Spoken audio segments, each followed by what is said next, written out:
What's the word? You're now tuned into Got the Juice, where the real ones stay in motion and the underground don't sleep. We're tapping into the hottest artists, breaking down bars, and putting the culture on notice for who's next on the music scene. Want to give a shout out to Ginny Mixed It. If you're located in the Midwest and you need any type of music production, mixing and mastering, a studio to record in, get in contact with him. His contact information will be in the description below. I want to give a shout out to the man behind the cam, Pixel Boss Productions. If you're needing any promotional pieces, videos recorded, pictures taken, any type of that stuff, get in contact with him. His contact information is also located down below in the description. Today we got a very special guest in the building. I want to say that today's episode is for the real rap listeners, right? Crazy bars that we're gonna break down. Without further ado, I want to introduce our guy Klazik. You know that you bomb is full. You don't hesitate to detonate. What a sucker think doesn't resonate. No. They worship money, that's a peasant faith. The God in me combined with my abundance paradigm mean that me and mine will be forever straight. All these one-trick ponies coming in Pegasus. Boy, if you don't check my mother... How you feeling? I'm pretty good. Yeah. Man, thank you very much. Thanks for having me. Yeah. Thank you for that introduction. Yeah. You want to let the people know where you're from? Originally from Cleveland, Ohio. Did first part of my life, first half of that time was in East Cleveland. Okay. It was a small suburb on the east border. Okay. And then we moved to the west side of Cleveland. Then I went to the Navy when I was almost 22 years old. Did a little over 9 years in the Navy. Met someone who's from Iowa. Had a couple kids. So that's what got me in this area. Okay. Time in the Navy had me in Virginia for most of that. So I lived in Virginia for over 10 years. Okay. Got tapped into the music scene there. Yeah, both of those places got heavy music ties. Cleveland, Ohio. I mean, wasn't Bone Thugs from Cleveland? Yeah, Bone is from Cleveland. Bone, Kid Cudi, Machine Gun Kelly. Yeah. A couple other people like Tracy Chapman. Terrence Howard. We got a few. Schools. Yeah, Virginia, Timberland. With it's a lot. A lot of music over there. A lot of untapped talent.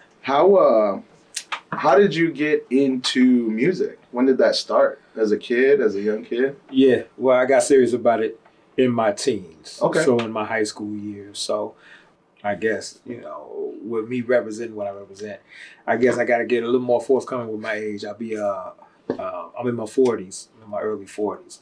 So still young. Still, you never know how young it is until you get there. Mm-hmm. So, once upon a time when I will hear somebody say that type of age, it sounds old, but when you get there, you see how young it actually is. Yeah. So I've been rapping more years of my life than not. Okay. And, I take it seriously, and it's something that I enjoy doing. That's dope. Who would you say, when you were a youngster, was a real rap influence for you? My primary influence is Biggie. Okay. Notorious B.I.G. is my primary influence. Okay. Yeah. And I credit at doing just studying the history of rap and the culture and things like that, formulating my style. I credit Big Daddy Kane as the father of the style. Okay. So Big Daddy Kane. Yes. Yeah. He's the architect and the founder of it. Then you get people like in that family tree. I give him Biggie, Jay-Z, Fabulous. The Fly. Yeah. Dipset. Spitters. Cameron, Mace, ladies, men, make hits. It's a well-rounded artist. All those people that you mentioned too are rapping, real rap. Mm-hmm. Very lyrical. You mentioned Biggie is one of your biggest inspirations. What album of his was your favorite? Well, Life After Death.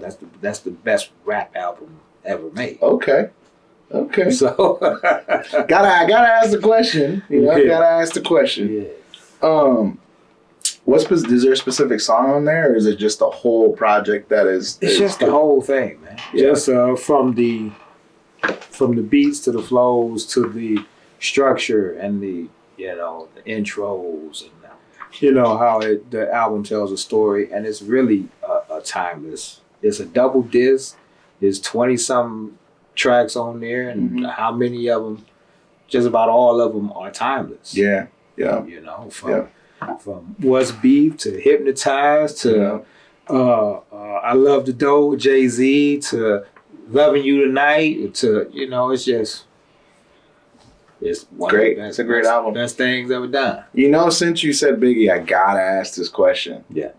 Well, being a Biggie fan, where at that time, right? Mm-hmm. Were you very fond of listening to Tupac's music? Actually, no. Okay. I wasn't really a big Pac fan. Of course, he had a huge megastar in music, but he also represented something that I wasn't really into. Okay. That whole, even the people who are Tupac fanatics and, diehard fans, they'll tell you it's not his lyricism, it's his passion. It's who he was as a person. Okay. So I was about the bars and the structure and the lyrics. Yeah. So, and a lot of people that stuck on Pac is you feel him. You can't help but feel him when he raps. Yep. So, and he was a very versatile. He was a poetic rapper. Yeah. And a way I also put it, a lot of times, you've heard a lot of people bite Big's rhymes. Yep. You see a lot of people imitate Tupac's character. Oh, okay. I can't say never, but you don't see many people biting a Pac line. No, I feel like it's how he acts, how he acted. Yeah, kind of. I don't want to say tough, but for a lack of a better term, in your face type person. He was the first. He was the first of what we saw in Tupac was the first time we ever seen anything like that. Yes. No one could do that today. Because you can't tell people, even right now, people don't know he wasn't a West Coast dude. Yeah. They would call that cloud chasing today. Yeah. They would call that. People couldn't pull that off today. Yeah. He was the first of his kind that we saw do something like that. Yeah. This is a good segue into the part of the interview where I ask you two specific a couple artists, and I want you to choose which one you prefer and why, if you can explain why. No problem. Right? So obviously we know Biggie is your big influence, and you mentioned that there's artists out there that kind of bit his flow or his lines every once in a while, right? Mm-hmm. Another big rap feud in the industry in the 90s is maybe 90s, early 2000s, Jay-Z and Nas. Mm-hmm. Which of those two would you pick and why? Which one is better technically? I know that they say one won the battle versus the other, right? Yeah. But I want to know from a person who sits and really thinks about their rhymes, right? Who you would choose and why? Well, I listen to Jay-Z more. Okay. But more of my philosophy and approach would be Nas. But Jay-Z makes the more appealing music. Okay. Because again, I really don't be into the, I don't care about the drugs he sold 30 years ago. Yeah. I'm really not into that. Mm-hmm. Mm-hmm. I'm into clever wordplay. I'm into slick lines, even if you talk about being a baller, I can get with that. But if you're just talking about, I sold this, I don't care. Yeah. And, but he's slick with the boss and baller talk. And I like that. Yeah. Nas can get a little preachy. Miss me with that. Okay. I don't press play to get preached to. Okay. You got to be clever with how you weave it in, but I don't mind dropping some knowledge, but don't preach to me from a recording booth. Who would you say won? Well, Ether was the more dominant song. Yeah. Dang. I know I sound like a contrarian, but even if we go back to Pac and Biggie, I'm not into the diss track, the drama of the diss track. Sure. Especially the disrespectful. Like, that's why I'm... Yeah. The whole... Everybody knows why they listen to Hit 'Em Up. Yeah. Again, and even that one was like kind of a first of its kind. Yeah. And Ether, Nas gave him what he needed to give him. Uh-huh. I remember the first time I listened to Ether, and the response, and I was like, "Ooh, yeah." When your face crunches up like that, that was a haymaker. Yeah, 100%. Yeah. Next one would be Outkast or UGK? Outkast. Outkast? Yeah. Just because of the lyricism, or is there anything specific? The lyricism, the artistry, the instruments, the topics, you know, like so fresh, so clean. Like that's just so odd, but so smooth, and, you know, and dope. UGK is kind of like typical hood stuff. Yeah. I've been censoring myself. I don't know what's you could say whatever. Oh yeah, it's typical hood shit. Like, yeah. I mean, I'm from East Cleveland, Ohio. I know some people say they want to hear stuff that they can identify with. I actually don't want to hear what I identify with. Sure.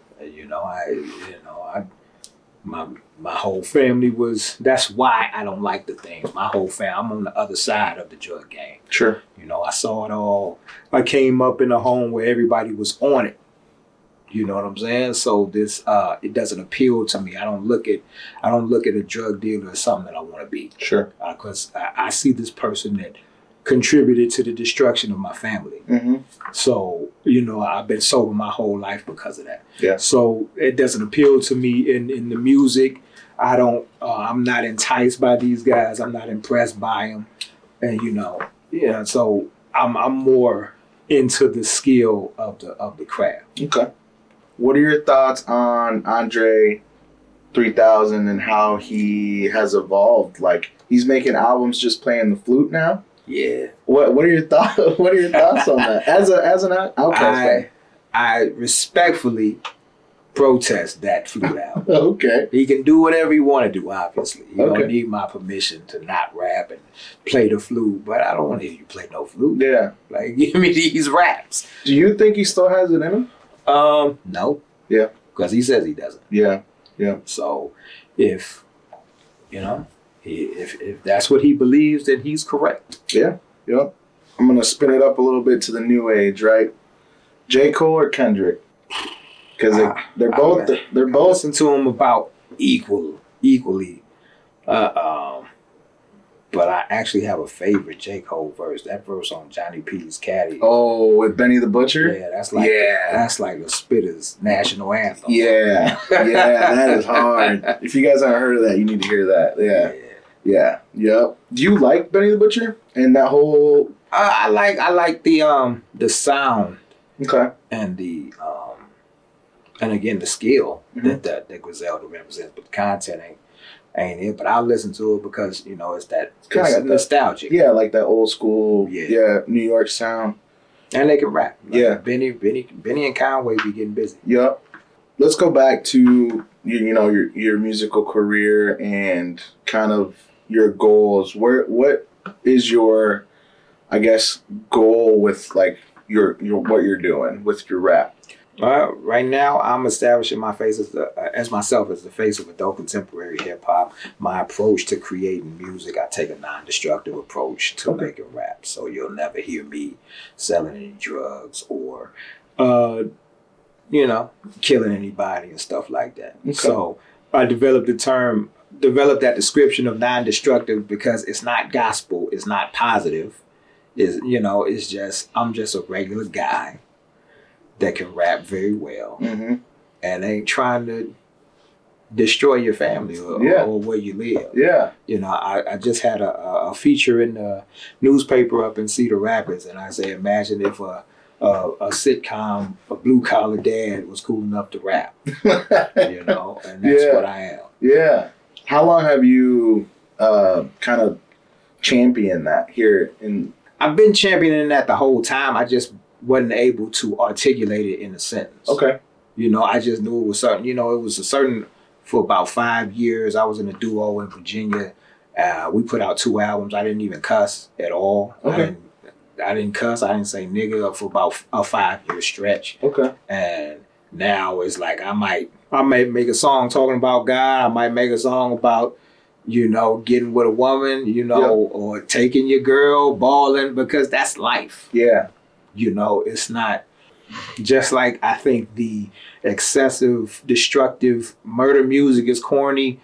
On the other end of the spectrum, the excessively righteous and preachy and the holiness rap is corny as well.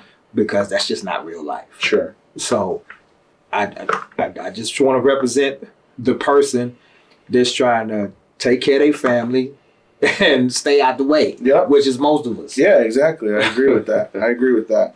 I want to break down some of your bars. Let's go. Because you got some crazy ones, and I'm excited to hear how you came up with it, what your mindset was, during the writing of that. And let's go with the first one. So the first one is, my roots run deep, check the botany, I'm systemic.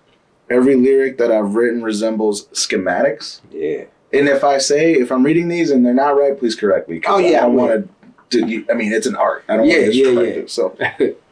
Yes. Okay. My roots run deep. Check the botany. I'm systematic. Yes. Every lyric resembles schematics. Uh-huh. Yeah. So, botany is the study of plants. So I say my roots run deep. Check the botany, and that's the botany rhymes with the line before I say I'm here for what the Lord's got for me. Check the prophecy. My roots run deep. Check the botany. So schematics are a technical drawing that you can look at for your system. Like say if you do electronic maintenance and you have a fault in the system, you're going to have to look at the schematics and to see what a fault is. So I say I'm systematic in my writing. So I'm so systematic when I write rhymes, they look like schematics. So you won't see a fault.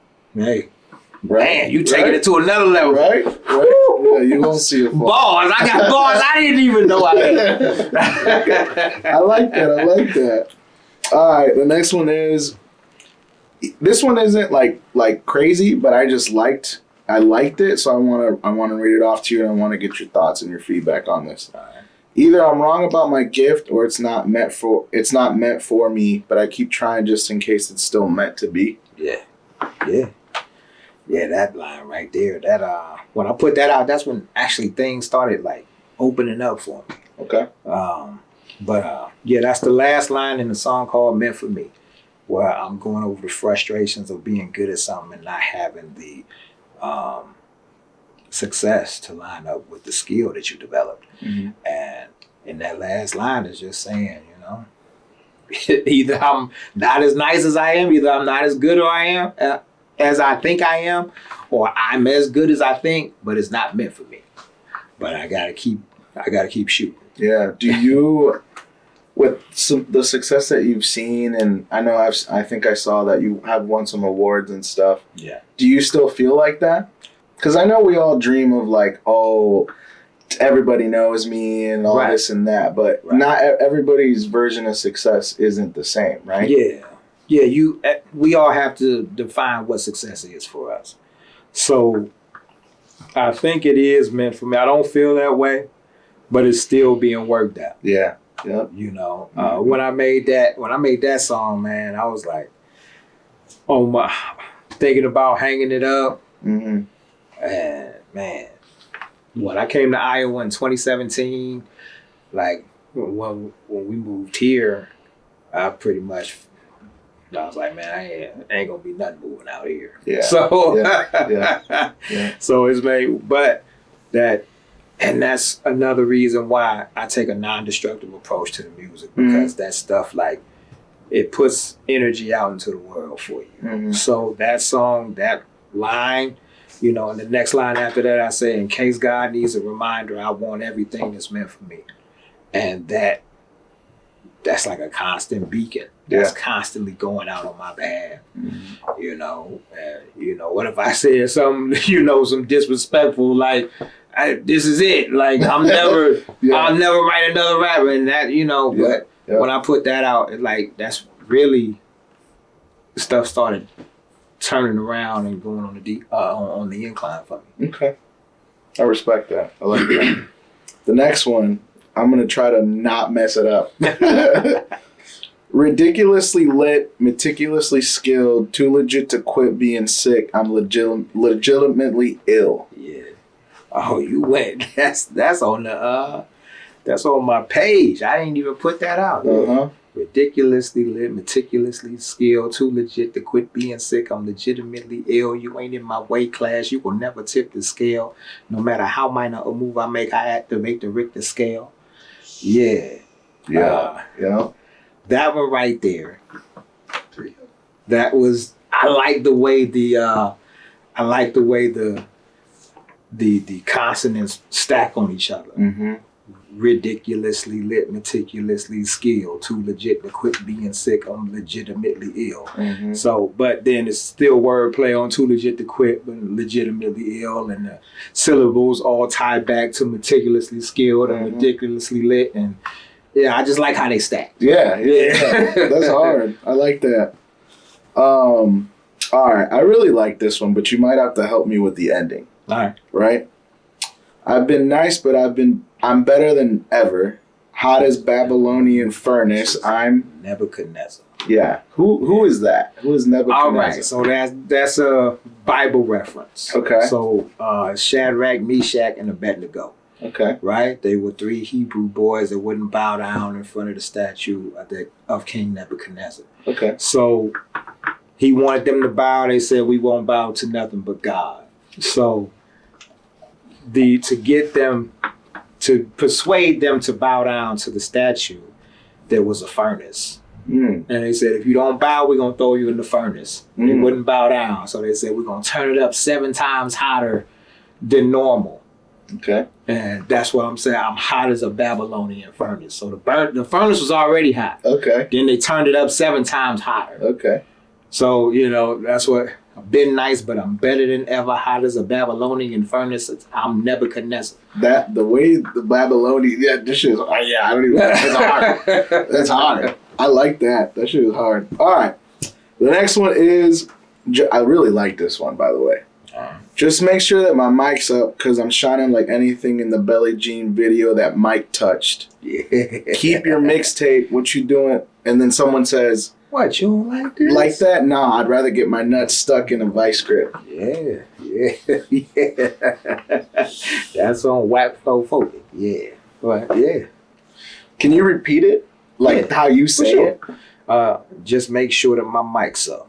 Cause I'ma shine like anything in the Billie Jean video that Mike touched. Keep your mixtape. What, you don't like this? Nah, dog, I'd rather get my nuts stuck in vice grip. That shit is so crazy. Cause everything that Mike touched in Billie Jean would glow. Yeah. What do you have a favorite line?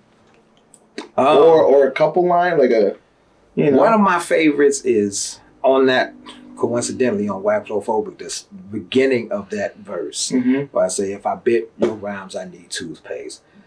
I got bars like the signal on your cell or a jail, no toothache. That is layered because it's a dental scheme. So I say, if I bit, I need toothpaste. I got bars like the signal on your cell or a jail, no toothache. Or a jail is a numbing agent for when you get a toothache. But I say or a jail, like a jail. That's what I was thinking. No, but it's or a jail, but or a jail, and then cell phone, like it's just later. That's ridiculous. That is ridiculous. But then people miss that line, but they always like the line right after that where I say, we the army, you the bakery, your whole squad is pastry, soft, sweet, and flaky. Then on Respectinize, I start the second verse. It's just more stacking the syllables. I say, listen, we get lyrically sick, lickety split, no remedy, respect the technician who rhythmically rip any beat given, I'm a living eclipse.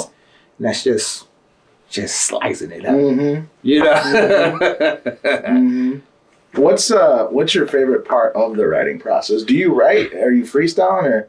A lot of people like nowadays they will punch in. I don't write to create. I haven't written a verse down to create it in over 20 years. Wow. So I have a process. Before smartphones, I started buying voice recorders. Okay. And then I saw Tech Nine made a post recently. Like that's how he uses a voice recorder still.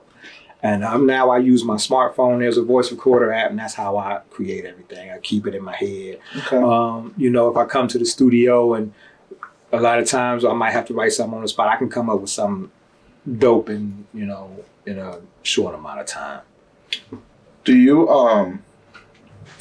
agree that it's years in the making to be that way? Oh yeah. I started off writing in a notebook for sure. Yeah, I didn't. This this came with mastery. Okay. Mastering the creativity. You said that in a song where you're like something. What was it? Something about. Shoot, I should have wrote it down, but I can't remember. It was like, if something is a mastery, well then I'm mastered. Oh yeah, if a master is 10,000 hours, then with rapping I've mastered mastery. Yeah. You agree with that? The whole 10,000 hour thing, putting it in. Well, that comes with it being coined, with someone making that, and then it just gets adopted as fact. But committing to that level of practice. Yeah. Sure. How do you feel about the rap game right now? Do you feel like there are some people withholding the lyrical side of music, or do you think that it's more so kind of being overshadowed? Because I feel like when I was a kid, I grew up I was born in '95, so I started listening to music in like the early 2000s. Yeah. And my older brother, he was the one that introduced me to Tupac. He was the one that introduced me to Biggie. He was the guy who was kind of funneling the music to me, right? And in those days, like, lyricism was always like the highest standard, right? And now it's changed quite a bit. There's lyricism there, but I feel like some people don't respect it as much, or they just can't do it. Right. Well, it's a mixture of both of that. Yeah. So I wanna get your input on what you think about the status of rap, the rap industry right now. Well, that standard of lyricism is non-existent in the industry. Okay. But it exists in the people that care about what they make. It exists amongst the artists. Mm-hmm. At the industry level, it's primarily opportunists and people that want to make money off the music business.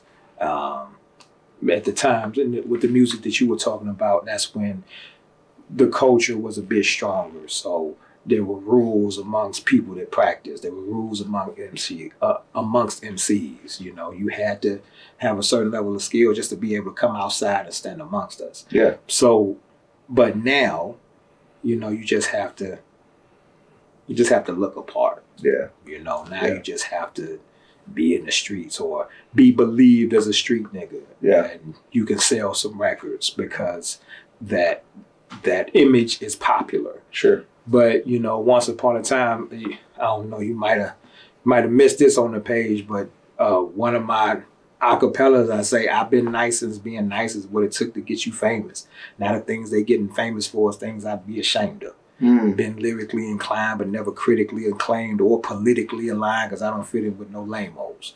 This, that shit, don't get it twisted or tangled. Miss me with disrespect, because that shit'll get you strangled. But, the standard's not there because there's not a culture of that. Sure. And there's no positive reinforcement of that. Once upon a time, hey, the girls like to do nigga rap.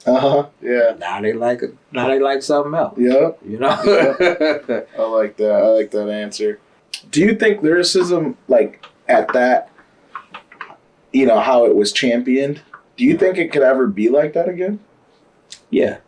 It's just gonna take a village to get it there. Right. Yeah. Because even with people primarily are followers. Mm-hmm. So if someone can figure out how to make the events where there's a cipher in it and it's going on and it looks dope and it looks like they're missing out on something, people will come to see it. Yeah. Battle rap is still popping. Yeah. They still have big events. Yeah. It's just a matter of, it just costs so much money to put on a production. Yeah. You gotta look like something. You can't. But one of the biggest problems is them people that be spitting be looking like bums. Yeah. You got to look like something. But they can rap. They can rap, but look. But I'm fresher than you. Yeah, yeah.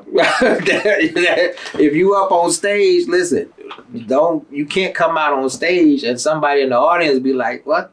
Yeah. This dude in pajamas.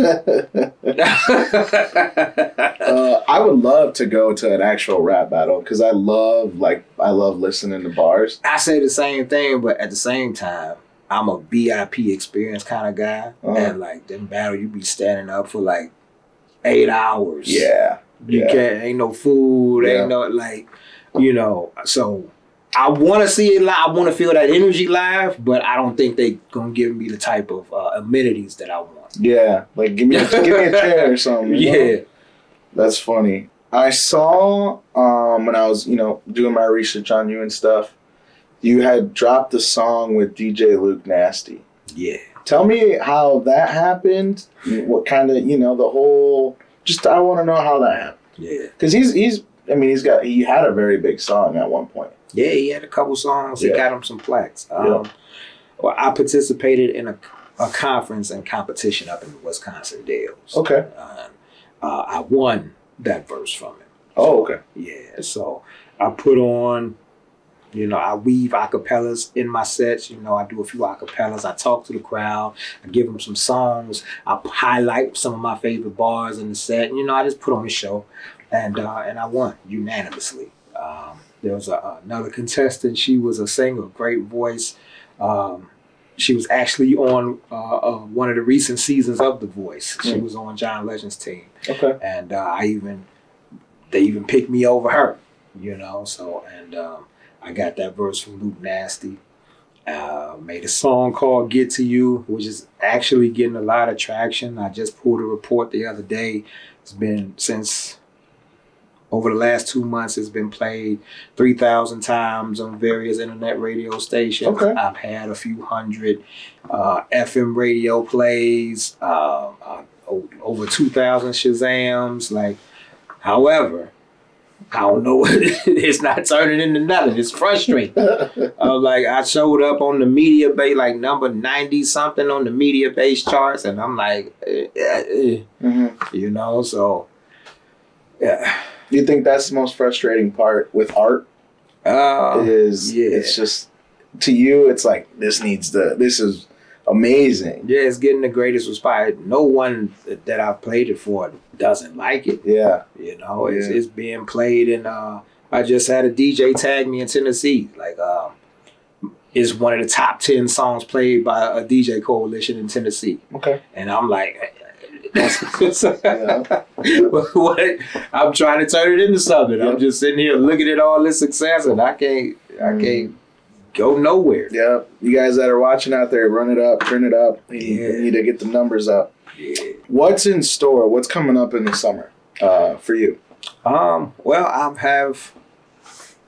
I'm working with the artist that won Christian Hip Hop Artist of the Year, EJ Suave up in Cedar Rapids. He won at the Iowa Music Awards. We got a few songs. We put out a song called Pray for LA in January. That's gotten a great response. We got a few more lined up. Another artist that won Hip Hop Artist of the Year, Cole Saint. We got a song he's putting out at the end of this month. And then I'm going to get him a feature on one of my songs, because that's him featuring me on his. So I'm going to feature him on one of mine. I got at least 5 songs with EJ. I have an alternate, more R&B version of Get to You, where I'm trying my hand a little singing. It came out a little fire that I actually recorded with Jeannie. Okay. I got to shoot some content. I'm going to be down in Austin doing South by Southwest. That's next month, right? March? Yep. Yeah, okay. Yeah, I'll hit Austin on the 11th. Okay. Be moving around out there, touching a whole bunch of stages. A few more conferences throughout the year, DJ conferences. You'll be busy. It sounds like you're busy. Yeah, man. Sounds like you're busy. Is there anything else that you would like the people to know, or maybe a few songs off the top of your head that if they haven't heard of you before, they could tune in and get up to speed real quick? Yeah, if you want to get an idea of who Klazik is, listen to Meant for Me, Get to You, Never Lose, Whack Flow Phobic. All right, I'm also featured on the T1 All Stars compilation album. I'm going crazy on there. I got songs with inspiration and motivation coming with EJ Suave. I got some bars coming your way. I got some sexy, more vibey R&B, feeling rap. So just be on the lookout, man. I got something for everybody.